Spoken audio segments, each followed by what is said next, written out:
If y'all can hear me now, give me a thumbs up, please. Hold on one second. Let me turn my thing down over here on this side. All right. So we're good with the sound. Everything is good, right? You guys can hear me and everything is good. There we go. All right. Sorry about the technical difficulties for a quick second. We had a quick technical difficulty, but I'm here. How's everybody doing? How you living, man? I hope you guys had a productive day. Hope you're having a productive week so far, ladies and gentlemen. We are in the building doing the late night tap in or the early afternoon tap in, depending on when you're listening to this. A lot of people are checking out the playbacks, and you can listen to the playbacks on my YouTube channel, which is Tariq Radio. That is my YouTube channel, ladies and gentlemen.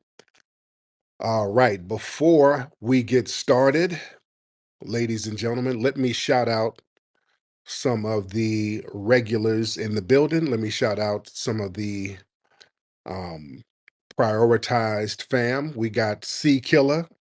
See C Killer down there.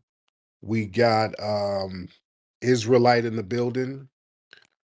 We got Brother McCall in the building. We got Seven in the building. We got Zuri in the building. We got Courtney in the building. We got um, Tiara. How you doing, Tiara? Tiara Dynamite. I ain't seen you in a minute, beloved. How are you? We have Nikki the God in the building. We have Sweets in the building. We have Deneen in the building. We have Miss Stacy in the building. A lot of phenomenal people here. The Atavis in the building. The Atavis, shout out to that brother. Sir Mike in the building. Our good brother Adonis, aka Party Goy, is in the building. Give my brother a powerful thumbs up. This Asian lady, I don't know, she never speaks. Crypto Goddess. I always see her in here. So this Asian lady is always in the rooms. I think she might be a spy for the government. She's always in the room and she never says anything. I see her in every space, and she's in a lot of other people's spaces. So I think she's kind of ear hustling so she can get recipes for her family's restaurant. We got Grinds TV in the building. We got Juicy Genius, Diavion in the building, Suntan in the building. All right. So shout out to everybody in here. Oh yeah, we got the Tethernator, the good old the Tethernator in the building. Oh man, a lot of stuff we're gonna get into tonight. A lot of stuff, and we're gonna get calls in a minute, ladies and gentlemen. You know what? I feel like doing the Majora prayer real quick. You know what? Let me clear the room. Let me get some energy right in the room. Let me do the Majara prayer real quick before I get started so I can get the energy right. That just kind of realigns the energy. Everybody bow your virtual heads, please. Ladies and gentlemen, we give it up to the Most High, the Creator of all. We honor the Majara spirit within us all. The ancestral spirit and power flows through our veins, guiding us with wisdom and strength. We walk with the grace of our ancestors, those who have come before us, and honor their sacrifices. Let the energy of Majara protect us from harm, uplift our spirits, and guide us towards our true purpose.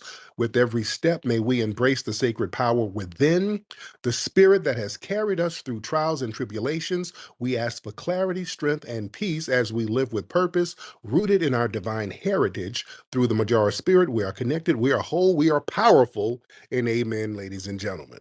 All right. Just wanted to get some spiritual energy realignment before we got started. Um, Family, did y'all see the article about Al Sharpton? I told people, family, I told people weeks ago. I said, family, Al Sharpton is going under the bus. When it came out that the Democrats in the Kamala campaign gave Sharpton like $500,000 to kind of stump for Kamala, and she lost, I said, yeah, he's going under the bus. They're prepping him to get ready to throw him under the bus, ladies and gentlemen, and roll into. But I told people weeks ago that they're going to throw Al Sharpton under the bus because the problem is they gave him all that money and she lost. That's the problem. So now these articles are coming out saying that the Black Church Coalition demands MSNBC suspend Al Sharpton over undisclosed Kamala Harris campaign payments. Let me read some of the article. Harris campaign payment to Sharpton's group does not look good for a man who's supposed to represent integrity, says the National Black Church Initiative. The National Black Church Initiative, a coalition that says it represents 27 million people and 150,000 Black churches across the country, said Wednesday that the payment to Sharpton's group puts a moral stain on the integrity of the Black church. The group said it's very concerned by the growing scandal, and they urged MSNBC to launch an investigation and express support for Reverend Sharpton's suspension until the investigation is complete. Family, this is what's going on. Two things are going on. Like I said, they're getting ready to throw him under the bus. They don't like losing and giving Sharpton that money and him not being able to deliver. See, the Boule class, they finessed the Democrats out of a lot of money by pretending that they had more pull within Black society than they really had. They're they're realizing Sharpton and Rowley, they ain't got no pull in Black society. They have no pull. The elderly crowd rocks with them, but that's not going to energize the streets to get people to get out there and vote. But Sharpton and the Boule class, they were running around here acting like they had a pulse on Black society. They were like, look, y'all need to give us all this money so we can galvanize these Negroes and whip them into shape and make them get on out there. So the corporate DNC, not really knowing the streets like that, they believed them and gave them all that money and lost bigly. So they're mad and they want their lick back. So what they did, it was basically sounds like the white people at the DNC went and hollered at that national church group so that they could be the front for going after Sharpton, so it don't look like the DNC is directly going after him. You see how that works? You know, somebody then went up there to that church group and said, "Hey, we need you to say a little something about Sharpton, so we can keep our hands clean." And also, the second thing is, they know that the hammer's coming down. They know that the hammer's coming down on Sharpton. They know that it's about to be the bus is coming. They're about to really throw him under the bus. So now all of these other Black church groups are distancing themselves. Like, okay, hey, if you go after him, we ain't really rocking with him like that. We know him, but we don't know him. It's that now. They're going out of their way to distance themselves from Sharpton. So they know it's coming. So family, that Boule class, boy, they're gonna be on the hot seat. That's why they're crying. That whole Boule bootlick class. That's why they've been on TV crying, doing interviews, crying, sad, boo-hooing, yelling, screaming. It's about to be bad in January. People about to get their walk-in papers. Folks are going to start getting fired. I'm telling you now, around January, February. Let me tell you something. I think around Black History Month, because this is how devious some of the the white supremacists are. They'll wait to fire you on Black History Month. I'm telling you now, around Black History Month, you're about to see a lot of firings of that Boule bootlick class. They're gonna fire them on Black History Month just to make a big spectacle out of it.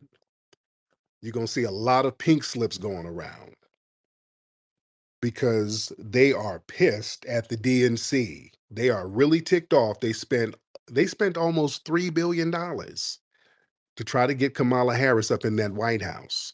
Family, they were throwing everything at the public. The Beyonce ain't cheap. They weren't doing all that for free. And they lost bigly.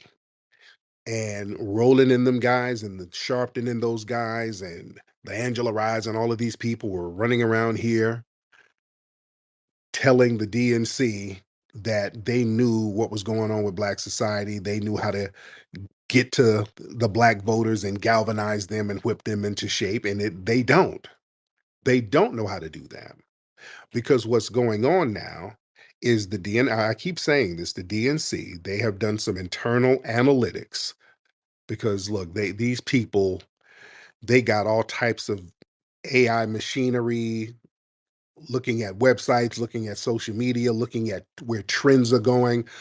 Excuse me, they got very sophisticated mechanisms to show where exactly the trends go and where the trends coming from and where's the influence coming from. These people, listen, they if they spend $3 billion, you better believe they're going to find out where the mistakes are. So they're carefully looking at all of the analytics. And what they have seen was that the Rollins and the Sharptons and those people have no pull. They realize they have zero pull after they've done the analytics. Also, what they realize is that a lot of influence was coming from over here. They realized that a lot of the influence was coming over from this side. And they realized that in some other elections, but they really saw how big the influence was here. We are here having these reparations rallies. We are just really galvanizing thousands of people on the grassroots in these spaces. We're galvanizing thousands of people every night. Right now, how many people are in here? We damn near got 1,000 people in here within the first 4 minutes. I did a space the other day. Um, there was a total of 140,000 views. 130,000, 140,000 people, that can swing an election. You understand? So you can't snub and fake those numbers because some of these guys, the Rollins and those guys, they'll flub their numbers or they'll pad their numbers. You can kind of get bots to kind of increase the number of views that you get on a YouTube channel. But when you do things live, you can't really fake your live numbers, you see. So they see where a lot of the influence really, really came from. That's why all of a sudden, about 2 weeks ago, you started seeing all of these anti Tariq Nasheed and anti FBA pages. It's about 10 of them every single day, just out the blue. Because what they did at the DNC, they said, okay, we're going to have to get started early on discrediting these influencers that's not controlled by the corporate sector. You got influencers who's controlled by the corporate sector, who they can just make a phone call and say, hey, control your Negro. I'm a little different. I'm not controlled by a corporate sector. So they have to get a whole bunch of operatives to be in spaces beating the drum of discrediting. That's why y'all hear these spaces with people saying all this weird, crazy shit every single night. Where y'all think that's coming from? You think it's people that's genuinely mad? Now you do have tethers. Now they do get the tether class, but no, these people are operatives, man, straight up and down. And hey, I'm not even complaining. That's what it is. We expect it. The COINTELPRO has been around for a long time. COINTELPRO never went away, so I'm not shocked. Of course, they're going to have operatives around us, so we expect it. So you have to understand what to look out for, and you have to play past that. But I want us to understand our level of influence. We really need to recognize the level of influence that we have and really, really embrace that shit. I'm not afraid to say, hey, yeah, I'm glad we crashed the Democratic Party. Yeah, they're blaming us. They're pointing the finger at us. I'm like, yes, we did that. We absolutely did that. You should have did what we told you to damn do. Let's get some people in here. We got a lot of folks in here. Let's get what's that? Gormful White Boy. The very interesting name. Gormful White Boy. Unmute your microphone, sir. All right. Gormful White Boy, if you can unmute your mic, that would be great. All right. So while we're waiting on him, let's get Brother Sulan in the building. Then we'll get Jabrizi in the building. But Sulan, hop in, man. Hey, good evening. How you doing today? I'm good, man. What's going on, fam? No, I was just trying tonight about the Texas tonight. Let me speak about Al Sharpton real quick. So, Your phone is really, really sounding a little janky, brother. What's going on with your phone? what about now? Can you hear me? Much better, much better. Yeah, Al Sharpton. I mean, He's been a figure. I wouldn't say in Black American politics, but he's been a figure for decades. I mean, from my perspective, his contributions is very surface level and ultimately performative. Right. When it comes to the most pressing issue for Black Americans, which is tangibles and reparations, his silence really speaks volumes. So, Hmm. how can a so called voice claim to represent us, yet avoids the one solution that could address the roots of our generational struggles? Yeah. To me, when it comes down to it, his legacy is more about optics than outcomes. Right. And the other that, have you got my emails yet? You get my emails? I get so many emails. I don't know which email address it is. But It will be let me see. Let me give you my exact email. It is um sorry. okay. Uh Actually, I'll just send one right now. Yeah, I'll just just send one right now. It has send it my to me and I'll check it out. okay. Thank you for the call, brother. Um, now Sharpton, from what I understand, isn't he having like something on Dr. King's Day? He's supposed to be having some kind of rally out there in New York on the inauguration day for Trump. I think he's going to have a rally to kind of, I guess, try to take attention from it. This is what I've been hearing. Where are my New Yorkers? Have y'all heard that? I heard that he's going to have a rally in New York on January 20th,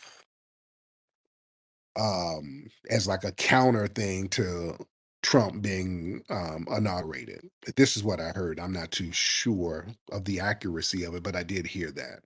Let me get Jabrizi in the building. Jabrizi, well, no, I didn't, hold on. Let me add you. I didn't even add you. That's my bad, Jabrizi. That's my bad, Jabrizi. Jabrizi, hop on, brother. Doing. Uh, I'm good, G. How are you, brother? so if I sound out of breath, I was doing good. I'm doing good. Why I'm you getting out of my breath? What jog you in running? right now. I'm listening to you, running for the What Busky city Monster, you in? man. You know what I'm talking about, man. now, I'm in Las when Vegas. you From stop? Chicago. Oh, okay. You in Vegas right now? What's up? I say, are you in Indeed. Vegas right now? Okay, there you go. Yes, What's sir. on your mind, brother? Yeah, when it comes to the Democratic Party, they try to really artificially get things going. But what they don't know about Black people, FBA, is that we are so loyal to our culture, it almost can be to a fault. For all the idiots that follow like Roland, that's because they loyal. Black people, we rock with you, and that's the one thing they don't really know. We Because our whole culture has always been excluded from atypical, America. We have to make our Right. own little division, and that's why when the tethers try to hate on us, they don't get why we can get things moving because we're not moving and no one's drunk. And at that, and if they play in our game, by default, they're gonna be playing on our beat. You can't come and play with us because now you're playing our game. And when you play our Right. game, it's our rules, and then you lose because you don't know how to play the game. You brought up a good point about how we used to roast each other's. Foundational Black Americans roast each other as a tradition. So they don't get it, Mm-hmm. and that's why they lose. They feel so butthurt because they don't get the culture. So Yeah. the Democrats, they so out of touch, man, out of Big touch. time. Yes, they are. But man, thank you for the call, brother. Speaking of roasting, we got um an event happening at the Hidden History Museum on December 21st. Saturday, December 21st. We're gonna have a great Aratusase celebration. We're going to have complimentary food, complimentary drinks. It's always popping at the Hidden History Museum. We have a great time up there. It is popping, popping, popping. We got some great comics that's going to be up there. We got a brother named Henry Coleman, very, very funny brother. We got Kevin Tate, very, very funny, hilarious brother. Big Jaw, y'all know Big Jaw from the skits. He does a lot of these popular skits. He's a funny, funny comic. So him, and we got a lot of other people too. So you guys can get more information at hiddenhistorymuseum.com. And that's this December 21st. So y'all got to come on through, kick it with me. We're going to have a ball up there. Let's get Nikki the God, then Ezra. Nikki, what's up, dear? Hi, Tariq. Hello, Tariq and family. All right, about Al Sharpton. Um, I agree with you. I was going to say pretty much the same thing, but you threw some stuff out there that I didn't even think of. Al Sharpton, him being called out by the National Black Church Initiative, is a small piece of the puzzle that represents many so-called Black people who are pushed out to the forefront to be our representatives. We all know the same things. We know the same old. We know that people don't care about us as a collective and therefore don't mind being pay for play tokens to push whatever agenda is involved with keeping power away from us. While I do agree that this was a conflict of interest for him to accept money for his organization alongside boosting up Kamala on MSNBC, I also agree with you that there has to be more to the story of why these people decided to call him out now Right, for the conflict of interest. right. Um, I also agree that this has something to do with Kamala losing and something to do with the Democratic Party. But get this, he was not only called out by the National Black Church Initiative, he was also called out by the Society of Professional Journalists and other people like Megyn Kelly, Fox News, Howard Kurtz, and some guy from the Young Turks. And I guess they're acting like they are just so offended that he has not been suspended yet. These people, they've been pulling the same stuff for years. I remember going to the Essence Festival and him doing some sort of speech there and me being the only one. Now this was, man, 5 years ago, Mhm. 4 or 5 years ago. And I was the only one there that yelled it out, what about reparations? And they had security come talk to me. Oh, wow. Yeah, they had security come talk to me. I was the only one who wasn't in awe by Al Sharpton. But while we don't know everything that's going on behind the scenes, what we do know is what our great Professor Black Truth always says: white supremacy always breaks its tools. Mhm. One last thing I want to bring up, I'm not trying to talk about anybody's looks or anything like that. I know that people have been concerned and about Serena Williams. You got to look and tell me. I know that she put out a video today. I felt like she looked better. I wonder if she listens into people talking. I wonder if she's kind of starting to get it because she had some black women around her. Even though her makeup was still light, it looked better. I'm wondering if she's kind of really, I'm hoping that she crawls out of the sunken place. I really do, but Yeah. in these situations, I'm just hoping things get better for her because not for her, but for her father, for what he put into her and her sister. So when I think about Serena Williams, it's not just about her; it's about what everything her father put into her, and I would hate to see all of that be thrown away. You have a great day, Tariq. Thank you so much, beloved. Thank you so much. Now, Ezra. What's up, Ezra? Yes, sir. Can you hear Yes, me? sir. I can hear you, Ezra. Okay, I'm calling in from the Atlanta base, FBA here, calling in from the Atlanta base. I have a few things to say about this to stay on subject, sir. First thing is, I think that the Democrats have infiltrated the church entirely too far because historically the church has been the Black Americans, especially during the civil rights time, our place of organization where we organized. We staged rallies, we staged our boycotts at the church. Now it seems like the church has just been far too infiltrated by the Democratic Party, and it seems like a lot of church members are pretty much compromised these days, and I don't like that. Even Ebenezer, hello, Okay, it's a brother. hello, excuse. I heard some background. But anyways, I don't know what that noise is. But Ebenezer Church, even with Rapper Warnock here in Atlanta, it seems as though he had Kamala Harris at the church and everything, and that's fine. But I just think that they commercializing our heritage too much, and they using these church members as sort of like a backstab to the Black American movement and what we're trying to achieve here in our generation. And it's about time that Reverend Al Sharpton and Reverend Warnock and all these other big church wigs and their Democratic sponsors get taken down and replaced with a more grassroots, people like the regular people and not just like representatives of the church. And one more thing, sir. I wanted to know, when was you coming back down to Atlanta? Because I wanted to have some stuff in order to visit you. Because I heard you saying you was going to have a business convention down here in Atlanta one day. So I just wanted to know, is that still on your mind? Yeah. I still want to do like the FBA Heritage Festival down there. So we're just trying to figure out how we're going to put it together. But yeah, I'll keep everybody posted on that. Shamir Hill. Yeah, I don't know what that does. I let some guy up and he unmuted his mic and it sounded like he was haunted house. Shit. So he was running from somebody. I didn't know what was going on. Like damn, like he's been werewolf or some shit. What's going on? What's on? What's brother? That nigga probably, I think he was probably outside in New York City the other day. Yeah, man. Yeah. What's on, brother? Nigga, appreciate it, man. I'm so glad I finally got a chance to tap in, man. I've been listening to you since the whole George Floyd incident, so it's a pleasure to finally get a chance to talk to you. No doubt. Peace to the God. No doubt. I wanted to say is like, so I lived in New Jersey, and like Al Sharpton was kind of big on the East Coast, and like does he even preach anymore? Like I haven't seen him in the church in like who knows about how many years it's been. And he was supposed to come to our church one year, and he just never showed up. So I've always had like a little bit of a disinterest when it came out of Al Sharpton. But the thing is, I'm wondering is what is the Democrats' plan to try to win over the black people's vote? Yeah. You know what I mean? Like we already kind of see what they're doing.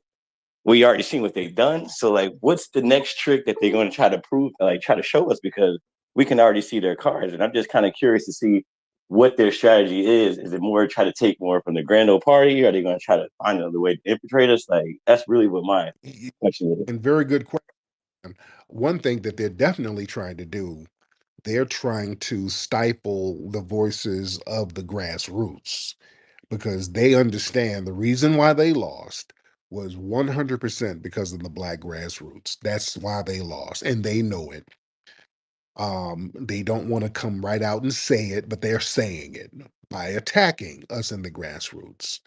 They put a lot of emphasis on attacking us, and me in particular. The black grassroots made them crash and burn. That's why they went out after the election talking about black men, all these old bad black men. That was a code word. What they're talking about, black men from the grassroots. You understand? They didn't criticize nobody else. They all got on TV saying the same thing. Man, Kamala lost because these black men, they effed up. Remember, they had Jennifer Lewis saying that. Y'all black men, y'all effed up. Y'all didn't want to see the black woman shine. Oh, they were talking all that stuff. What they're really saying is the black grassroots. So what they think they're going to do is go on a big disinformation campaign and just constantly beat the drum of discrediting um, the black grassroots, but that's not going to work because now the the seeds of progress is already there. You guys have already been embraced with the seeds of empowerment. So just attacking us, that's going to make more people want to listen to the message. And that's going to make people say, okay, y'all still need to bring us some tangibles. Whatever they do, y'all gonna have to bring some tangibles. Tangible, that's the new norm. We're becoming more politically sophisticated, and that's going to be the new norm.